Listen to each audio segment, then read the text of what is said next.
Lamig kayo! May dilis ba kayo dyan na naitabi? Ito ang gawin nyo. Diba? May pang negosyo ka na, pwede pang consumption nyo. Ayan. Manamis, tamis. Sarap niya.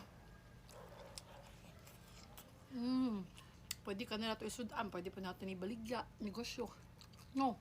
Lutuin po natin itong dilis na tuyo. Painitin lang natin ang ating kawali. Add tayo ng mantika. Hinugasan ko po at binabad yung ating dilis. Ngayon ipiprito na natin. Lahat na. Gisa-gisahin. Huwag po nating sunugin at papait po itong ating dilis. So ayan, okay na to. Hanguin na muna natin. Let it out. Let it all begin. Ayan. Itabi muna natin to. Hugasan ko lang tong kawali at ito lang din pagkagamitan natin. Ngayon, malinis na kawali. Painitin natin. At ilalagay na po natin itong ating oil. So gumamit pa ako ng canola oil. Kasi mas mura po siya kaysa sa olive oil. But kung meron kayong madaming budget, pwede kayong gumamit ng olive oil kasi mas healthy po siya. Initin lang po natin yung mantika. Mahinang apoy po yung ginamit natin. So antayin lang natin na uminit yung mantika. Kape muna. Ngayon po ilagay na natin ang ating bawang at sibuyas. Pwede po kayong hindi maglagay ng sibuyas. Bawang lang, okay na po siya. Bawang. Pinalatan na natin yan. Yung sibuyas na din. Yan. Tapos halu-haluin lang. Sa maamoy na natin yung bawang at yung sibuyas. Maglagay na din tayo ng pamintang buo. At paprika. Mga 1 kutsarang paprika. Yan. Haluin lang din. Halo-halo lang natin mga kayamis sa mahinang apoy.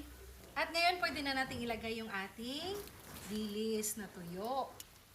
Yan. Wow. So, halo-haluin lang natin. Ilalagay na po tayo ng suka. Konti lang. At asukal para medyo matamis-tamis siya. Yan po. Napakabango na po. Ayan. Amoy na amoy ko na yung bango niya. So, ayan po siya. Napakabango na po. Grabe. Lagay po tayo ng chili flakes para medyo maanghang-anghang naman. At the same time, pwede din kayo maglagay ng fresh na chili. Kung may green chili kayo, okay din para maganda yung kulay ng inyong gourmet dilis. At maglagay na din po tayo ng olive, carrots. Ayan. So, halo-haluin natin. Wow. Oh, naku po, ang sarap niyan. Amoy na amoy ko na talaga yung sarap. Naku, nakakatuwa naman tong luto natin. Ayan, oh. Sino ba namang hindi matutuwa at masasarapan sa luto na to? So, mahinang apoy lang po siya.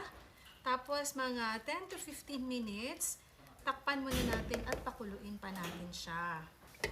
Ayan, so makalipas ang ilang minutos. Ayan, so mga 10 minutes lang. Eto na siya mga kayamis. Naku po, oh. Ay, grabe naman yan. Napakasarap naman yan mga kayamis. Amoy na amoy ko na yung medyo may pagka-asim, na may konting asim at tamis ng ating gourmet tuyo. So, maraming proseso ang paggawa ng gourmet tuyo. Ito naman yung pag-process ko ng pag-gourmet ng aking tuyo.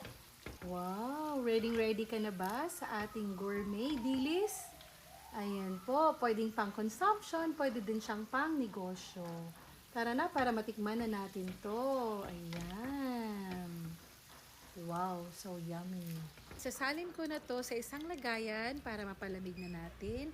At maglalagay din ako dito sa ating mga used na garapon. Kaya wag nyo ipang tapon yan kasi magagamit nyo pa yan. Para maitabi natin at may kuut-kuutin tayo. Diba? May pang negosyo ka na, pwede pang consumption nyo. Ayan. Okay mga kayamis, tikman na po natin itong ating gourmet tuyo. Gourmet dilis. Ayan. Thank you Lord for this food. Amen. Yan po, tikman na natin. Unang subo para sa inyo mga kayamis. Wow. Manamis, tamis. Maalat-alat. Nagkaagaw siya. Sarap niya. Actually po, first time akong gumawa nito. Napakasarap pala. Sabaw pa lang, ang sarap na.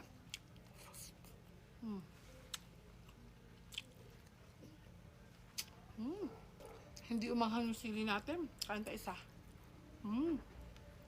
Wow.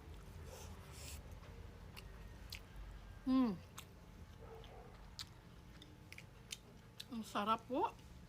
Grabe yung gana. Manamis-tamis, maalat-alat. Ay, Diyos ko.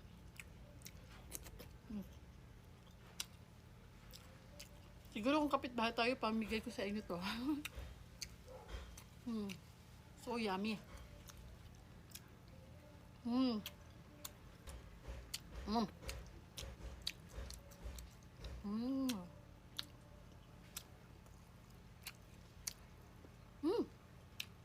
So ayan mga kayami, sana ay matry niyo po ito aking gourmet dilis. Sana magustuhan niyo din po. Ito na naman po si Yuri, na laging nag-iwan ng kasabihan, laging kumain ng tama lang para yummy like Yuri. Yuri. Shh.